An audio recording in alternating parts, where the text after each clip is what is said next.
আমার বিবি খাদিজাতুল কুবরা রাদিয়াল্লাহু তাআলা আনহা দুনিয়ার জমিনে নাই। এক এক করিয়া সবাই দুনিয়া থেকে চলে যাইতেছে। দুইজন আমার প্রিয় ব্যক্তি ছিল আমার চাচা আবু তালেব, দুই নাম্বার খাদিজাতুল কুবরা রাদিয়াল্লাহু তাআলা আনহা আমার স্ত্রী। এই দুইজন ব্যক্তি যখন দুনিয়া থেকে চলে যায়, আমার নবী বলেন, আমি যেই জায়গার মধ্যে দাঁড়ায় থাকতাম এখন ওই জায়গার মধ্যেই দাঁড়ায় থাকি, সেই জায়গার মধ্যে বসে থাকতাম ওই জায়গার মধ্যেই বসে থাকি। আমার কোনো কিছুই ভালো লাগে না, সব কিছু যেন আমার চূর্ণ বিচূর্ণ হয়ে গেছে, সব কিছু আমার যেন শেষ হয়ে গেছে। আল্লাহর নবী ডাক দিয়া বলেন, আমাকে আল্লাহ পাক রব্বুল আলামিন এই অবস্থা জিবরাইলের মাধ্যমে বললেন, ও নবী আপনি চিন্তা করবেন না, টেনশন করবেন না, আপনাকে আমরা নিয়ে যাওয়ার জন্য আসছি। আল্লাহ আপনাকে আপনার রবের মেহমান বানায়া দিবে। সুবহানাল্লাহ বলবেন। কার বাড়ির মেহমান? আল্লাহর বাড়ির মেহমান বানাইবেন কে? আল্লাহ। আল্লাহর নবী বললেন, আমাকে আল্লাহ সান্ত্বনা দেওয়ার জন্য, সম্মান দেওয়ার জন্য, সম্মানিত বানানোর জন্য আল্লাহর বাড়ির মেহমান বানিয়ে নিলেন। তিনজন ফেরেশতা উম্মে হানির ঘরে আসছে। আসার পরে ডাক দেয়া বলতেছি, ও বন্ধু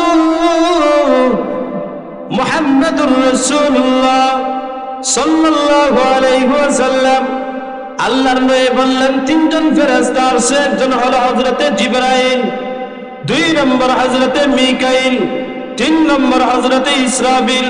তিনজন ফেরেশতা ওই ঘরের চাপ পাকা কইরা ঘরের ভিতরে আগমন করলো।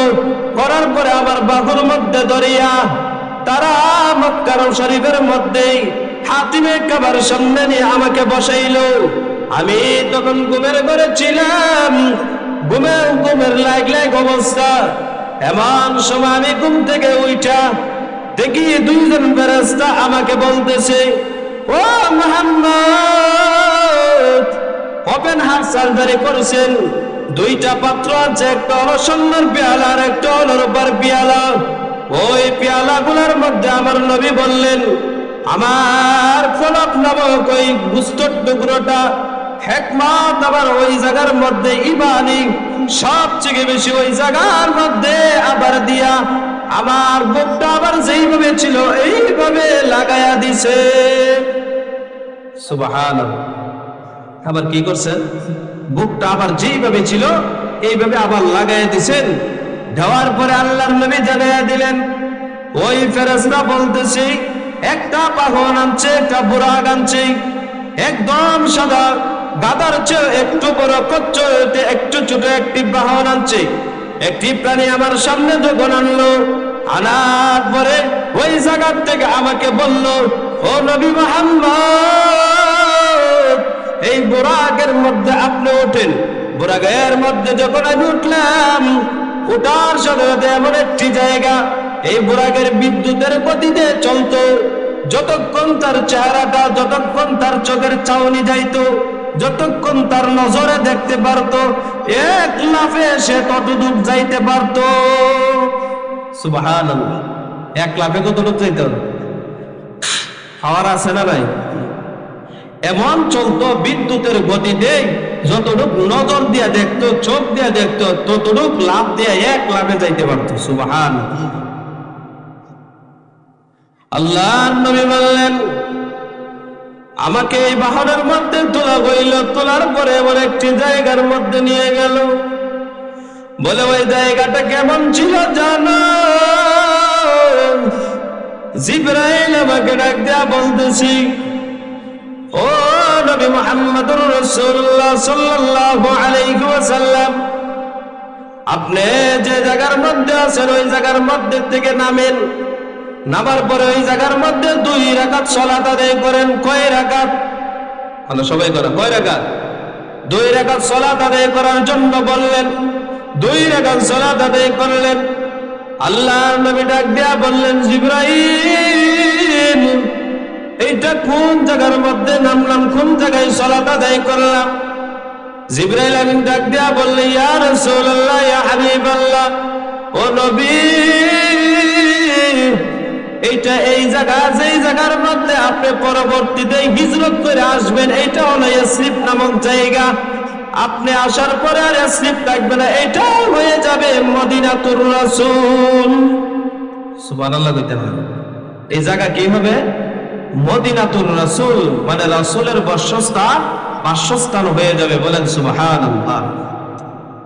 আল্লাহ নবী বললেন, জিবরাইল আমিন আমাকে বললেন, ইয়া রাসূলুল্লাহ, ইয়া হাবিবাল্লাহ, বুরাকের মধ্যে আপনি ওঠেন। বুরাকের মধ্যে ওঠার পরে ওই জায়গা থেকে আবার নিয়ে এমন একটি পাহাড়ের মধ্যে উঠাইলেন।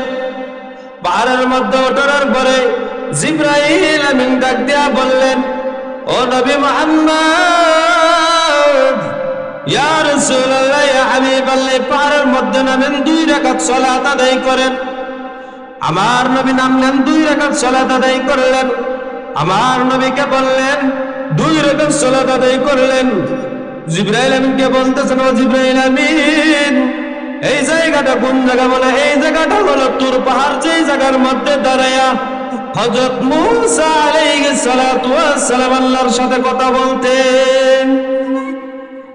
কার সাথে? আল্লাহর সাথে মূসা নবী কি করতেন? কথা বলতেন। জিবরাইল আমিন বললেন, ইয়া রাসূলুল্লাহ, ইয়া হাবিবাল্লাহ, নবী গো, আপনি বুরাকের মধ্যে উঠেন। বুরাকের মধ্যে উঠলেন, এক টানে আপনার বাইতুল মুকাদ্দাসের মধ্যে নিয়ে নামায়া দিলেন। সুবহানাল্লাহ। কোন জায়গার মধ্যে? বাইতুল মুকাদ্দাস। বাইতুল মুকাদ্দাসে দিন গেলেন, মসজিদে হারাম থেকে মসজিদে আকসা পর্যন্ত, এটা আমার আল্লাহ কুরআনের মধ্যে তুলে দিয়েছে। কোন জায়গার মধ্যে? সুবহানাল্লাযী আসরা বিআবদিহি লাইলাম মিনাল মাসজিদিল হারাম।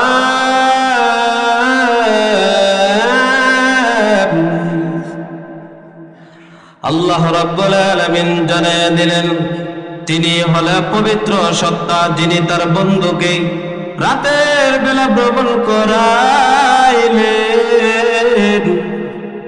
বলে, কতটুকু ভ্রমণ করাইলেন? রাতের বেলা ইসরা, আসরা মানে ইসরা, আসরা বিআবদিহি লাইলাম মিনাল মাসজিদিল হারাম ইলাল মাসজিদিল আকসা।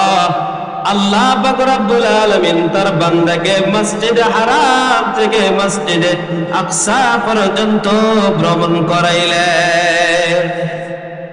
কতটুকু করলেন? মসজিদে হারাম, যে জায়গার মধ্যে মানুষ হজ করে, তাওয়াফ করে, এই জায়গার থেকে লাগাইয়া মসজিদে আকসা, ফিলিস্তিন। কোন জায়গা? মসজিদে আকসা কোন জায়গা? ফিলিস্তিন। ওই জায়গার মধ্যে আমার আল্লাহ ভ্রমণ করাইলেন।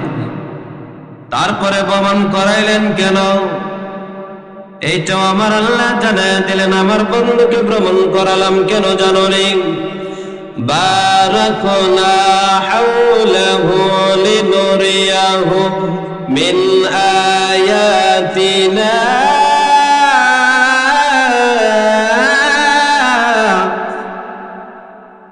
আল্লাহ পাক রব্বুল আলামিন জানায় দিলেন, মসজিদের আকসার চারপাশ আমি বরকতে ভরপুর করে দিয়েছি। মসজিদে আকসার চারপাশ বরকত করে দিয়েছেন কে? আল্লাহ। তারপরে আবার আল্লাহ জানিয়ে দেন, ইন্নাহু হুয়াস সামিউল বাসীর।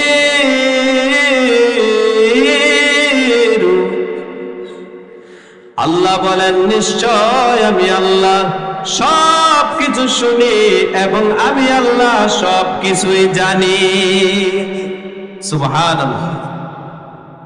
ইসরা, ইসরা যে আছে, আবিধানিক অর্থ হলো রাতের বেলা ভ্রমণ করা। কিসের বেলা? সবাই বলেন, কিসের বেলা? ইসরা দিয়া বুঝাইলেন, আবিধানিক অর্থ হলো রাতের বেলা ভ্রমণ করা। রাতের বেলা ভ্রমণ ছাড়া ইসরা করানো যায় না, দিনের বেলা সম্ভব নয়। পারিভাষিক অর্থ হলো আমরা যারা মাদ্রাসায় যারা পড়ালেখা করছে তারা বুঝতে পারবে, মসজিদে হারাম থেকে মসজিদে আকসা পর্যন্ত জমিনের মধ্যে ভ্রমণ করা পারিভাষিক অর্থ হলো যে ইসরা। বলেন সুবহানাল্লাহ। ওই মসজিদে আকসা পর্যন্ত নিয়ে গেলেন। এই ব্রাহ্মণটা, এই প্রাণীটার নাম ছিল বুরাক। বুরাক যখন মসজিদে আকসা পর্যন্ত নিয়ে গেল মসজিদে আকসার মধ্যে একটা কুটি আছে। প্রত্যেক নবী যখন মসজিদে আকসার মধ্যে যাইত, ওই মসজিদে আকসার মধ্যে একটা কুটি আছে। ওই কুটির মধ্যে ব্রাহ্মণ বান্ধ। ওই ব্রাহ্মণ যখন বান্ধিয়া জিবরাইল আমিন ডাক দিয়া বলেন, ও আল্লাহর নবী শুনিয়া দেন। মসজিদে আকসার ভিতরে প্রবেশ করেন। মসজিদে আকসার ভিতরে প্রবেশ করে কি করব? আল্লাহর নবীকে বললেন, ইয়া রাসূলুল্লাহ, ইয়া হাবিবাল্লাহ, ও নবী আমার শুনিয়া দেন। মসজিদে আকসার ভিতরে 1,00,000 মতান্তরে 2,24,000 পয়গম্বর দাঁড়ায় আছে সালাত আদায় করার জন্য। সুবহানাল্লাহ। জিবরাইল আমিনকে ডাক দেয়া বললেন, ও জিবরাইল আমিন, এই মসজিদ আকসার ভিতরে ঢুকে কি করবা? বলে, মসজিদ আকসার ভিতরে 2 কাবার জন্য, ইমামতির জন্য একটি জায়গা রাখছে, রাস্তা রাখছে। আপনি সবার আগে যাবেন, তারা আপনার পিছনে মুসল্লি হবে, আপনি হবেন ইমাম। সুবহানাল্লাহ। সুবহানাল্লাহ কইতেন না? এই জায়গা থেকে আমার আল্লাহ রাব্বুল আলামিন জানায় দিলেন, আমার নবীর একটা উপাধি দিয়েছেন, ইমামুল মুরসালিন।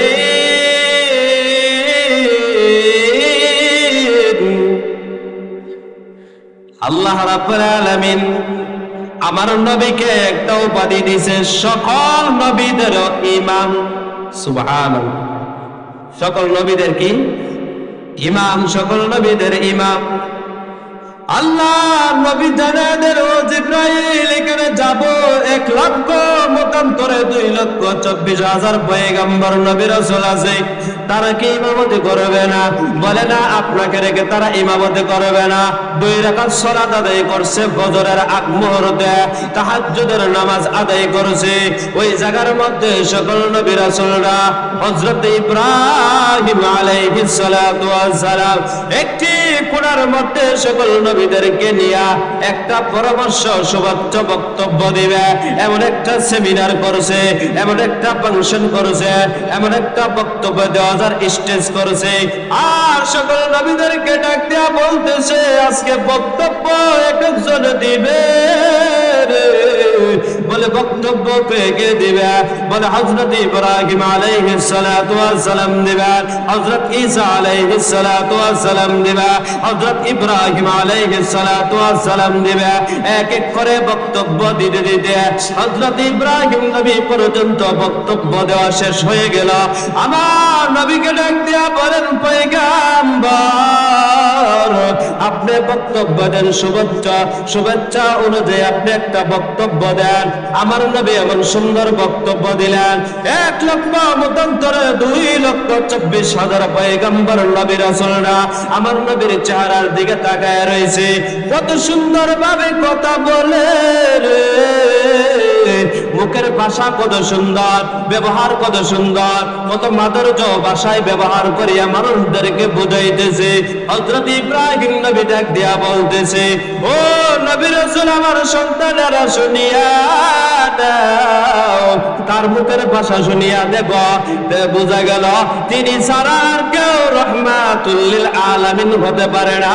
কারণ হলো তিনার ভাষা ব্যবহারে বোঝা যায়। তার মুখের ভাষা এত সুন্দর, নম্র, ভদ্র, কত সুন্দর মাধুর্য ভাষা তার মুখের মধ্যে আছে। ইব্রাহিম নবী জানিয়ে দিলেন, এই নবীকে রাহমাতুল লিল আলামিন শেষ নবী হিসাবে আল্লাহ পছন্দ করে বানাইলেন, আল্লাহ শেষ নবী হিসেবে পাঠাইলেন। একমাত্র কারণ হলো এই নবীর মতো চরিত্র অত সুন্দর আর পৃথিবীর জমি